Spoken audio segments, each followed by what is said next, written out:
Puis vous parlez des pulses, on se les secoue un peu, question de se réveiller. Dépôt de bilan du club du Puy-en-Velay de football.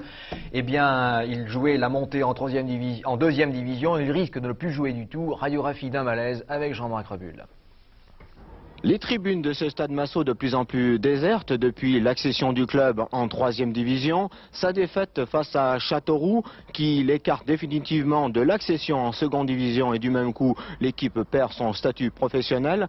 Un passif de près d'1 million de francs pour le club. Il n'en fallait pas plus pour que les dirigeants déposent le bilan. Les explications du président. 3 réponses. D'abord, un contrôle URSSAF portant sur la gestion intérieure du club. Une saison 89-90 qui a manqué beaucoup de subventions. Et enfin, cette année, un début de saison qui, sur le plan sportif, n'a pas été satisfaisant.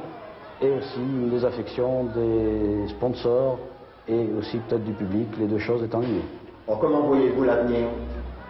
L'avenir du club peut s'envisager, disons, une solution optimiste. Les dettes qui sont principalement les dettes sociales et fiscales sont abandonnées par ces organismes et le passif du club est apuré et un repreneur peut repartir dans de bonnes conditions. La deuxième, c'est le cas du CFC l'année dernière, il n'y a pas de solution trouvée et le club est mis en liquidation. Pour la municipalité du Puy-en-Velay, c'est un autre constat. Maintenant, quant à la direction sportive, eh bien, je pense que c'est décevant parce que la première année, on nous a donné une excuse comme quoi on n'avait pas eu le temps de faire une équipe. Cette année, les dirigeants ont eu le temps de faire une équipe. Et je sais que la situation était difficile dans ce club, mais que quand les dirigeants, la nouvelle équipe a pris le club, la première garantie qu'ils demandaient, c'était d'avoir les comptes remis à zéro, ce qui a été fait par la mairie et le conseil général. Donc ils partaient en toute sérénité et je pense que sincèrement, je le ressens comme un échec et sur le plan sportif et sur le plan équipe dirigeante. Pour le responsable du football en Haute-Loire, c'est peut-être l'occasion de se ressaisir et de trouver une nouvelle formule. Sur le plan sportif, d'abord en tant que responsable départemental, on ne peut que s'inquiéter de la disparition sur le plan régional encore d'un club de l'élite.